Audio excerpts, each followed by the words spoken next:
sou professora de matemática, atuo como professora de matemática nos anos finais do ensino fundamental há 12 anos. A minha formação acadêmica é licenciatura em matemática, eu tenho pós-graduação em educação matemática a nível de especialização, eu tenho uma outra pós-graduação a nível de especialização em psicopedagogia clínica e institucional, justamente para ter um melhor entendimento sobre o processo de aprendizagem. Atualmente eu estudo pedagogia pelo Centro Universitário Uninter. E como estudante de pedagogia, eu vou fazer agora um conjunto de vídeos nos quais eu gostaria de convidar vocês para a gente refletir um pouco sobre as experiências matemáticas nos anos iniciais do ensino fundamental. Se a gente pensa nos anos iniciais, a gente pensa em crianças. Se a gente pensa em crianças, a gente pensa no brincar, no experimentar, no experienciar, no vivenciar coisas diferentes e coisas novas. E crianças são curiosas, são cheias de energia. A própria Base Nacional Comum Curricular, a nossa BNCC, ela dá ênfase a este processo de desenvolvimento nessa faixa etária, destacando que demanda um trabalho no ambiente escolar que se organiza em torno dos interesses das crianças e das suas vivências. Sendo assim, a ideia desses vídeos é oportunizar uma reflexão para a gente pensar ali sobre o nosso fazer pedagógico presente nesse contexto, entendendo que a gente está lidando com crianças e que o interesse delas gira muito em torno de jogos, de novas vivências, porque é ali nos anos iniciais do ensino fundamental que a criança está ampliando a sua visão de mundo. É importante que neste contexto a escola seja um ambiente de perguntas, de incerteza, de questionamentos, onde a criança pode ficar curiosa e levantar mais interrogações. Não no qual ela esteja lá só repetindo o que o professor está dizendo, só imitando sempre a mesma situação. Para que isso aconteça, o professor precisará propiciar um ambiente no qual o raciocínio da criança seja estimulado, com experiências diferenciadas, com problemáticas, com situações que as crianças ainda não lidaram e com as quais elas precisem pensar como resolver. Vamos pensar então um pouco sobre o processo de aprendizagem da criança, o seu desenvolvimento nessa faixa etária e onde a escola entra, como ela pode favorecer o desenvolvimento dessa criança nessa faixa etária. Quais são os procedimentos, como o professor atua, qual a importância do professor nesse processo. O propósito da escola, nesse ambiente, é de que seja um ambiente de perguntas, de incerteza, de questionamentos e experimentações que contribuam para o pensamento da criança. Nesse período da vida, as crianças estão passando por muitas mudanças e ampliando a visão de mundo delas frente a elas mesmas e frente aos outros. Então é importante que os professores façam que elas pensem sobre as situações. Elas precisam ser estimuladas a raciocinar, criar, solucionar problemas, ter autonomia de pensamento, em vez de ficar imitando. O nosso papel, na condição de professor, é criar um ambiente favorável para o pensamento e para a criação, possibilitando então que a criança consiga organizar e construir o conhecimento. A gente precisa pensar que ela está conflitando ali entre conhecimento empírico e os conceitos que são trabalhados. É no confronto entre os seus conhecimentos empíricos e os elementos teóricos dos conceitos que as crianças operam um processo de abstrações reflexivas, conseguindo internalizar operações externas. Piaget estabeleceu uma distinção fundamental entre três tipos de conhecimentos, considerando suas fontes básicas e seu modo de estruturação: conhecimento físico, conhecimento lógico-matemático e conhecimento social, o convencional.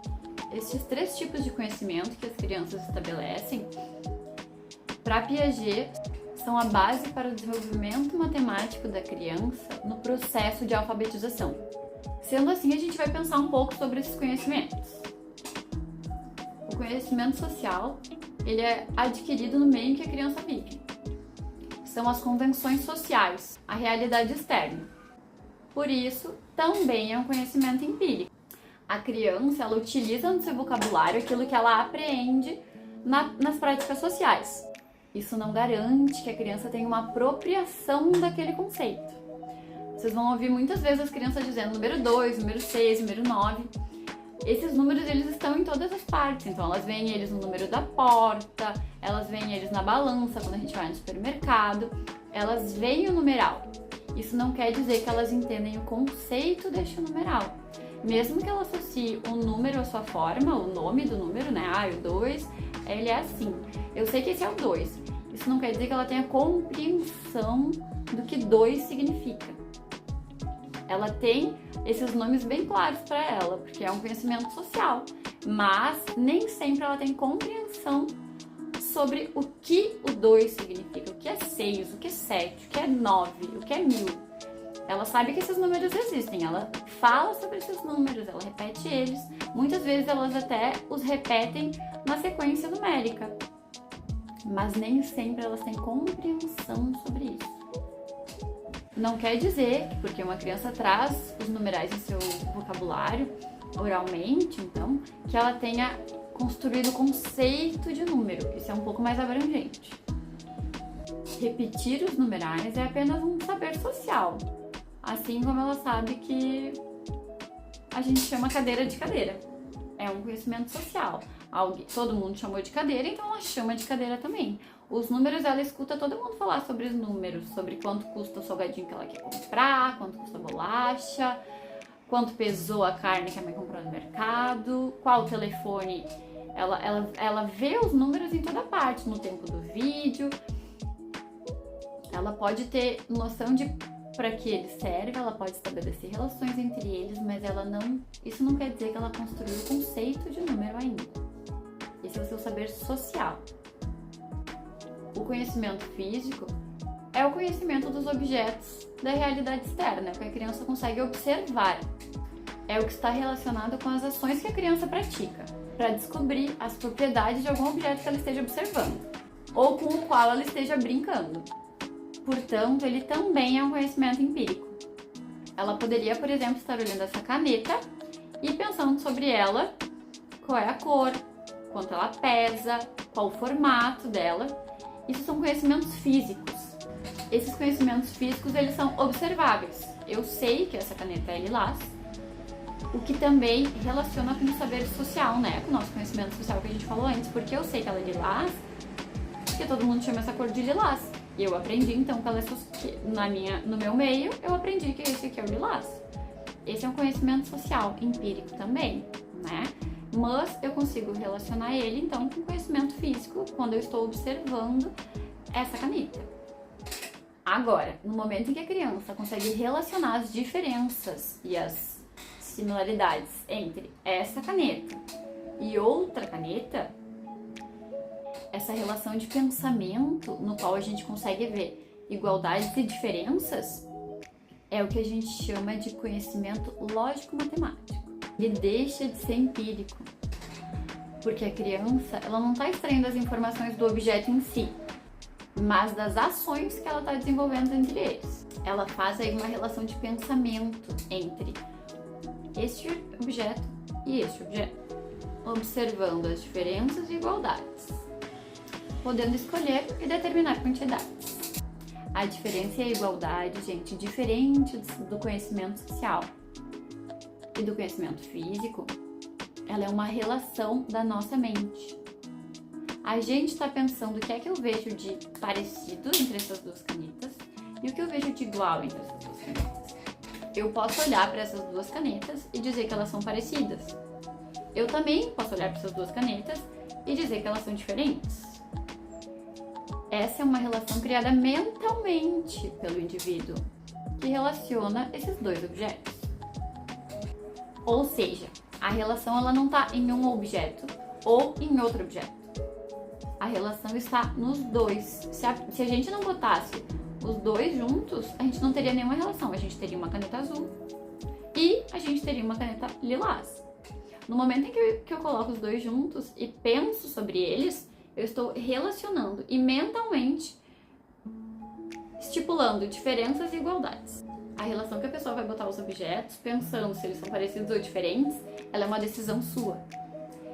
Eu poderia dizer que elas são parecidas, assim como eu poderia dizer que elas são diferentes. Poderia dizer que elas pesam o mesmo. Poderia dizer que elas têm o mesmo tamanho. E poderia dizer que elas são duas. Se eu observar o objeto, então, pensando no seu formato, elas são iguais. Se eu pensar no peso delas, elas são iguais também. Se eu pensar na cor delas, elas são diferentes. Agora, numericamente, elas são dois. São dois objetos. As canetas são observáveis, mas a natureza dual não. Elas continuam sendo duas canetas.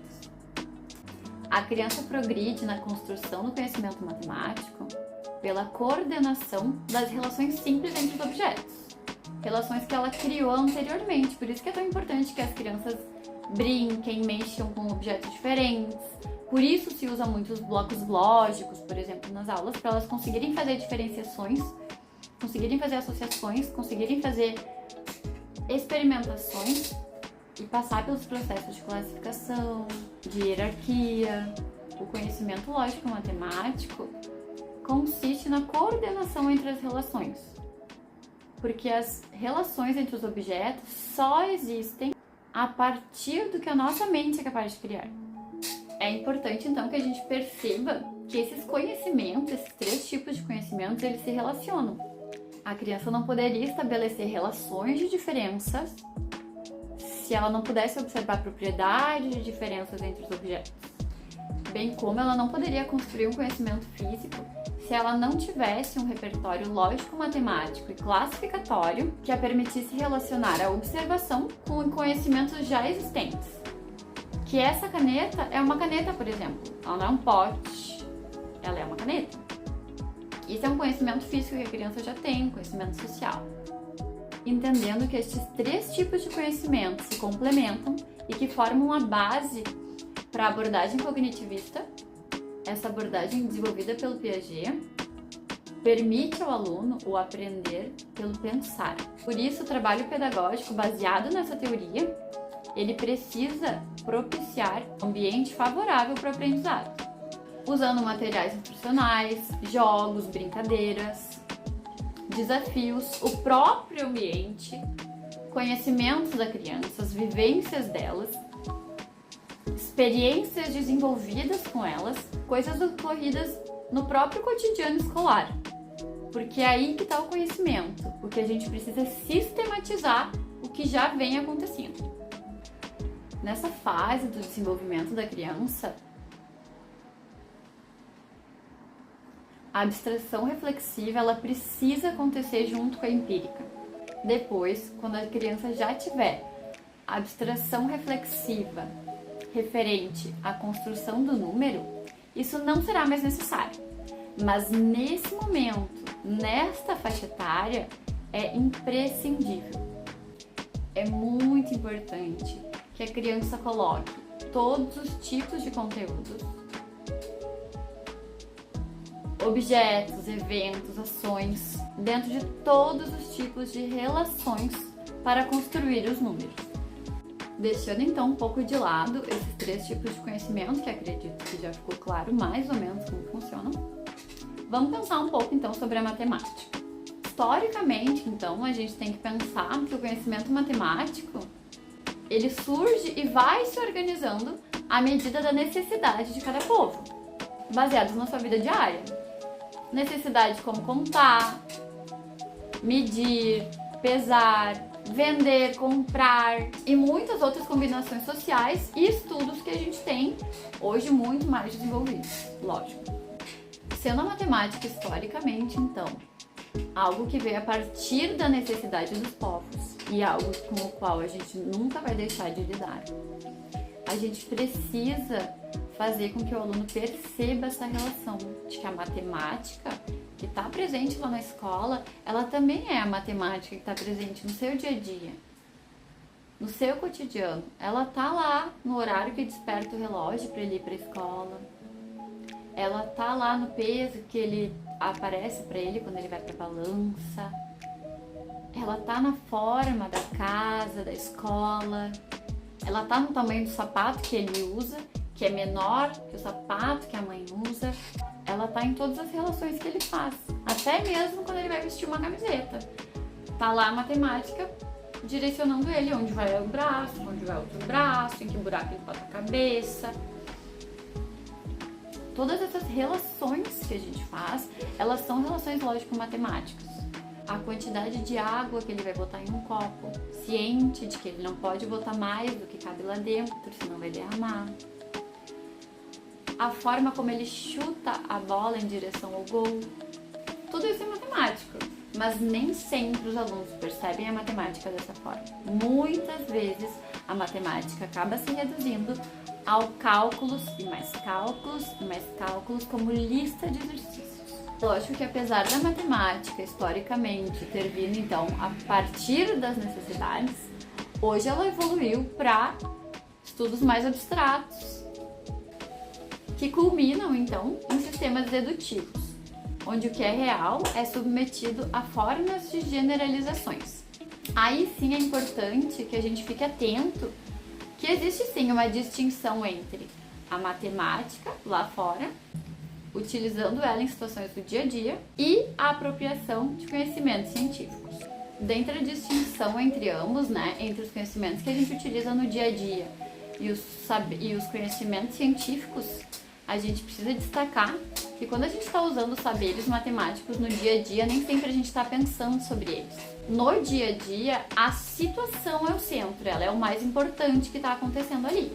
O número não é o centro. Quando a gente está na escola, é importante então que a escola sistematize isso.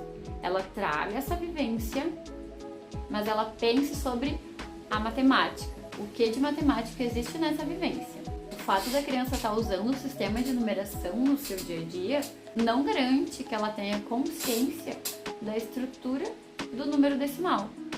É por isso que o ambiente escolar ele tem que favorecer a apropriação teórica dos conceitos matemáticos, assim como ele deve propiciar atividades que promovam problematizações e o desenvolvimento do pensamento.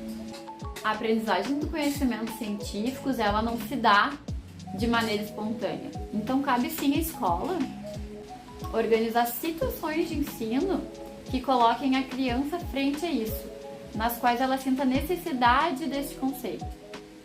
Nesse processo, o professor vai conseguir possibilitar a superação da superficialidade que a criança tem frente a esse conceito. E na exploração das características essenciais dos conceitos, a criança vai ir rumo à abstração. A BNCC traz, então, como objetivos dos anos iniciais do ensino fundamental, retomar as vivências cotidianas das crianças com os números, formas e espaços e as experiências desenvolvidas na educação infantil, para que se possa, então, iniciar uma sistematização dessas noções. E é aí que a BNCC deixa bem claro as habilidades matemáticas que os alunos devem desenvolver não podem ficar restritas à aprendizagem dos algoritmos, das que a gente chama as 4 operações, em forma de cálculo armado.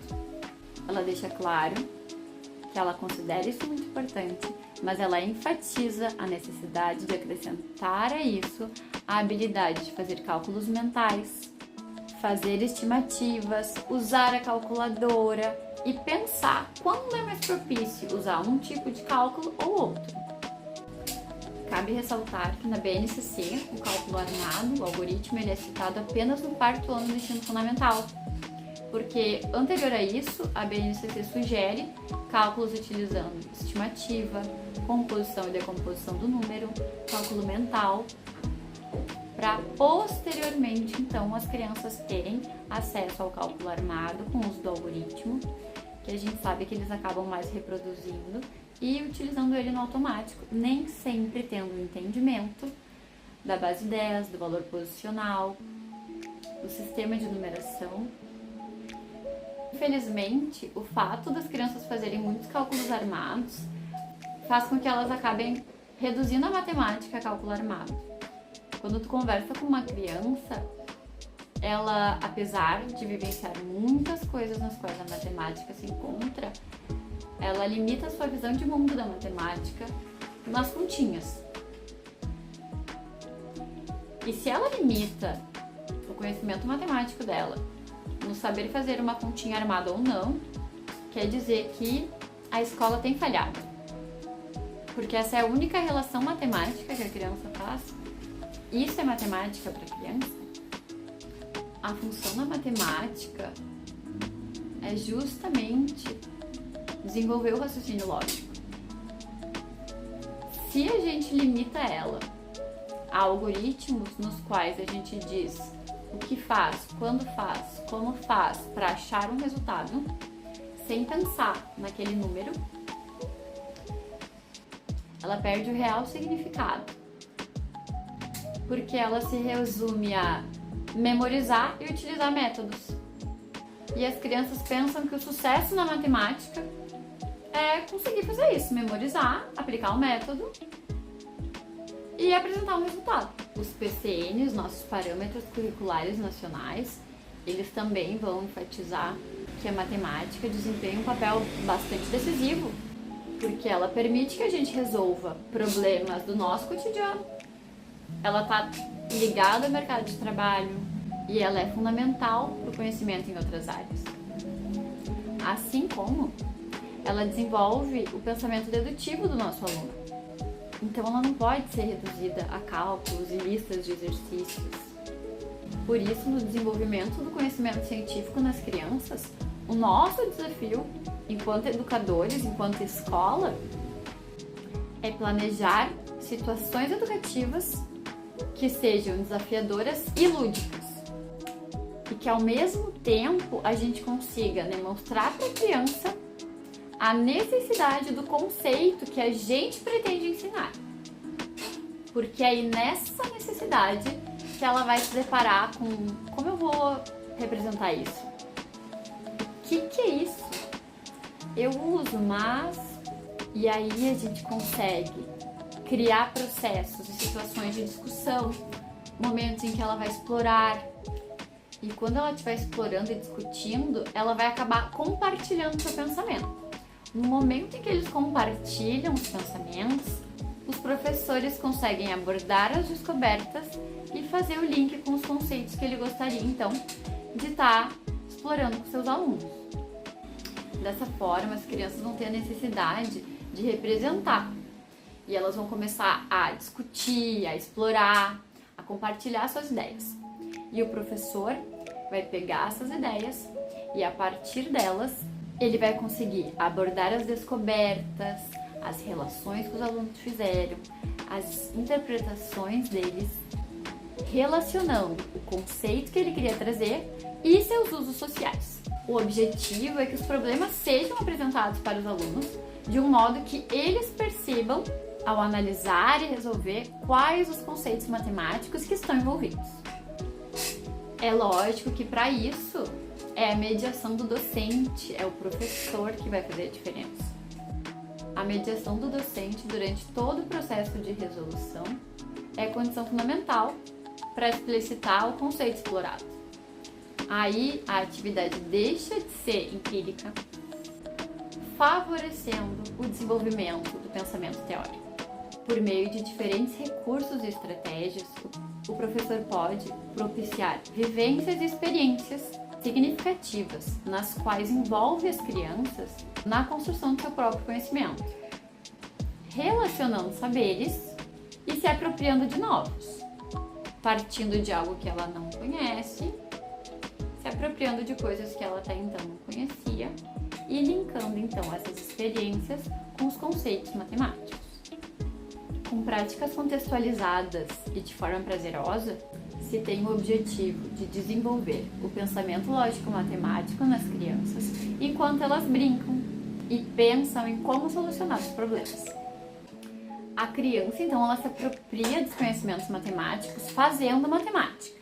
Ela precisa estar em ação, em atividade. E é assim que se estruturam propostas de ensino que se relacionam com as suas práticas sociais e culturais, humanas e históricas, porque assim, gradativamente, a criança vai se apropriar de conceitos e conhecimentos resultantes da produção humana.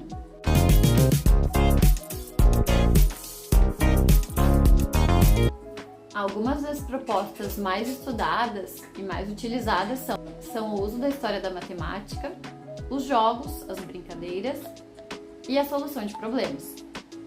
Vamos pensar um pouquinho sobre elas?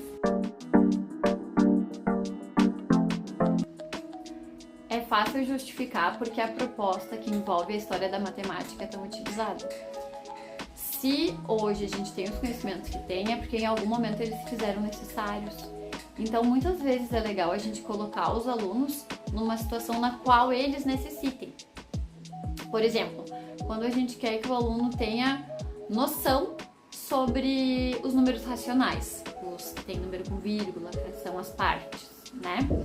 Então, a gente poderia, por exemplo, solicitar que eles saíssem para medir certos objetos, que a gente poderia dizer para eles quais. Eu quero que você meça a porta da sala de aula, eu quero que você meça a mesa do refeitório. Porém, ele tem que fazer essas medições sem utilizar régua, trena, fita métrica ou qualquer tipo de unidade padrão. Aí ele vai ficar se perguntando como ele mede, daí tu vai dizer, como tu quiser, como tu poderia medir. E eles vão trazer sugestões. Primeiro a gente precisa fazer então esse processo de discussão com eles. Normalmente eles vão trazer então umas ideias básicas de contar com os palmos, de contar com os dedos, de contar com passos, né? Até quando a gente faz a goleirinha jogando futebol, a gente conta com passos, né? Ou com o pé. Eles vão trazer esse tipo de ideias. Eles também podem trazer ideias como utilizar o tamanho de certos objetos, o estojo deles, canetas, lápis, o cabo de vassoura. Todas as unidades que eles quiserem utilizar são válidas. O que eles não podem é utilizar as unidades padrão de medida. Eles vão sair para fazer esse tipo de medidas, vão fazer as anotações deles do jeito deles, e quando eles voltarem a gente vai pegar essas anotações e vai começar a perguntar quanto mede, ou até mesmo enquanto a gente estiver observando eles nessas medições, se eles tiverem saído, por exemplo, com apenas um objeto como seu instrumento de medida, eles vão se deparar com os problemas de, por exemplo, peguei o cabo de vassoura e quero medir a porta. Ela não dá 2 cabos de vassoura, ela dá um cabo de vassoura e uma parte. Eles vão começar a se perguntar como eles registram isso. E esses questionamentos deles, eles vão vir para nós enquanto professores. Prof, mas como eu meço? Como eu vou fazer? Porque não dá, porque falta, ou porque não sei o quê. Eles vão trazer a pergunta, eles já vão trazer provavelmente sugestões de como eles poderiam fazer, eles poderiam pegar um outro objeto de medida, e a partir disso, depois quando a gente voltar então todos para a sala de aula e discutir entre todos, eles vão trazer suas sugestões de como eles fizeram essas medições, como eles registraram o tamanho dos objetos que eles foram medir. E a partir daí, então, o professor vai trazer a história da matemática, dizendo quando esse tipo de conceito se tornou necessário, o fato dos alunos não terem trena e nenhum outro instrumento de medida padrão, façam que a gente possa propiciar uma discussão. Oportunize esse momento em que os alunos podem falar que estratégias eles utilizaram. E quando a gente pergunta, então, quais necessidades eles tiveram, com certeza a questão de não ser sempre um inteiro vai aparecer. Então, se os alunos estavam trabalhando apenas com os números naturais, 1, 2, 3, 4, 5, 6, eles vão começar a sentir a necessidade de como a gente faz para representar as partes. E então, a gente traz os números fracionários, o número ali decimal com vírgula, né? Que também estão no cotidiano deles, mas que então, de repente, na escola a gente ainda não estava utilizando. Além, então, da gente conseguir problematizar os números enquanto naturais apenas e trazer, então, a representação dos números como partes, a gente também consegue com que os alunos percebam a necessidade da gente ter uma unidade padrão de medição. Depois de vivenciar, então, questões assim, nas quais a gente traz a necessidade de alguns conceitos matemáticos, a gente pode, no exemplo desse caso em específico, né, então situar os alunos sobre como isso se deu na história da matemática, né? Trazendo então ali a necessidade que eles tinham de fazer a medição e a divisão de terras e demonstrando isso então como uma apropriação da humanidade. Outra proposta que é bastante abordada é a resolução de problemas. Mas essa daí a gente precisa discutir um pouquinho mais a fundo. Na maioria das vezes, os problemas eles vêm sendo aplicados como uma forma de aplicação de conhecimentos já adquiridos. Avaliando ali se o estudante ele é capaz de aplicar algo que já foi ensinado, utilizando certo método. Mas isso nos dá a entender que o aluno ainda aprende, então, por imitação e reprodução. Ele simplesmente aplica isso em um problema. E isso não está a favor do que de fato deveria ser a problematização. A problematização, a resolução de problemas, é justamente colocar os alunos em situações as quais eles precisam pensar como resolver. Não é apenas uma historinha matemática, é colocar o aluno em uma situação que ele precise sair da caixa, não simplesmente aplicar um método. Quando a gente coloca o aluno nessa situação que a gente citou antes ali, na história da matemática, ele não tinha uma resposta para aquilo. Era justamente essa resposta que ele estava buscando. Ah, mas como assim? Como eu vou representar esse número? Como eu vou dizer que é parte? Como eu vou lá e vou dizer para a prof que a porta é mais que um cabo de vassoura, mas é menos que 2? Então, nesse momento é que o aluno traz, então, as suas estratégias, é que o aluno traz questionamentos, é onde eles vão trazer riquezas que o professor vai poder utilizar para linkar e para poder favorecer a construção do conhecimento matemático.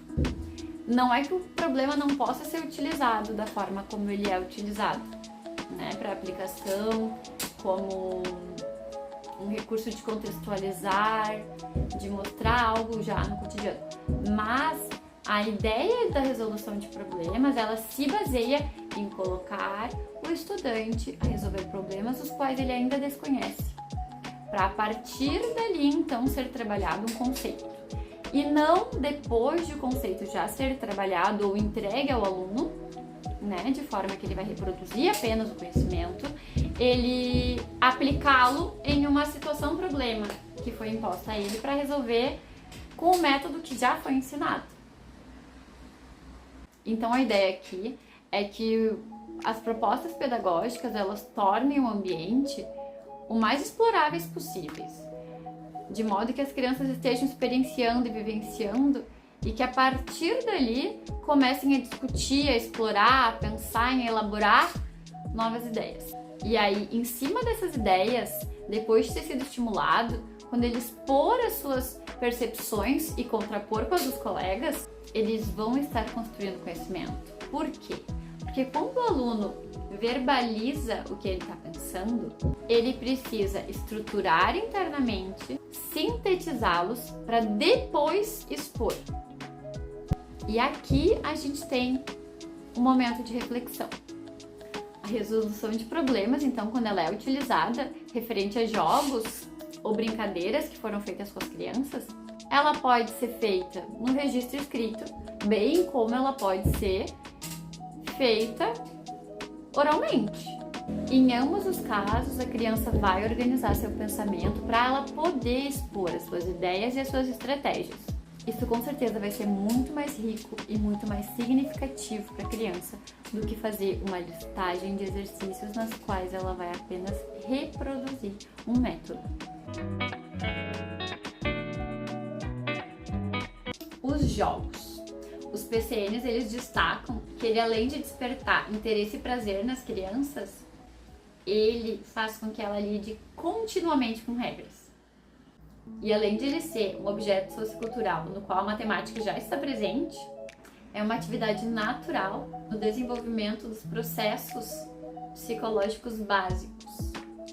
O jogo ele supõe um fazer sem ser imposto, sem uma cobrança externa, mesmo que o jogo esteja impondo várias exigências, regras, ordens, ainda assim ele gera prazer. As crianças pequenas, elas exercem os jogos sistematicamente, como a sua atividade principal. Os jogos e brincadeiras, eles geram uma sensação de satisfação. Estabelecem relações, seguem regras, fazem associações, utilizam estratégias. e desenvolvem habilidades e conhecimentos socialmente disponíveis. Os PCNs, os nossos parâmetros curriculares nacionais, eles enfatizam que a participação da criança em jogos e brincadeiras em grupo, ela também representa uma conquista cognitiva e emocional, moral e social para a criança, e é um estímulo para o desenvolvimento do raciocínio lógico. Além disso, quando a criança está brincando, ela brinca com seus objetos, mas elas também brincam com os objetos da vivência dos adultos. É lógico que os objetos que os adultos utilizam não são os mesmos que elas utilizam. E não é para todos os objetos dos adultos que elas estão preparadas. Logo, algumas coisas estão além da capacidade delas. E é aí que entra o jogo. O domínio desses objetos, ele desafia a criança. E quando ela realiza ações com esse objeto, ela expande o seu domínio de mundo. É no brincar que ela amplia a sua possibilidade real. Ela se torna cozinheira, mecânico, piloto. Ela pode dizer o que ela quiser. E aí a gente consegue perceber que esse brincar, ele não é só instintivo. Ele nos mostra as percepções que a criança tem e está fazendo do mundo dos objetos e das ações humanas. Quando a criança brinca ou joga, ela potencializa a sua possibilidade de aprendizagem, porque ela acaba lidando com situações que estão acima da sua situação de aprendizagem. Em situações imaginárias, por exemplo, a criança dá para o objeto uma função real. Ao fingir que uma cadeira é o assento de um carro e uma tampa é o seu volante, a criança estabelece funções reais a tais objetos, criando aí uma situação imaginária para a realização da ação. Ao brincar, a criança passa a entender coisas que na vida real passaram despercebidas, experimentando e transformando as regras de comportamento às situações criadas no seu brincar. Então, utilizando esse recurso metodológico, a gente consegue que a criança tenha necessidade de registrar contas, organizar dados, planejar ações em relação com os conceitos que a gente pretende ensinar. A experiência do jogo, ela pode nos ajudar a nortear a resolução de problemas, porque aí a gente consegue criar um problema contextualizando ele com a situação do jogo.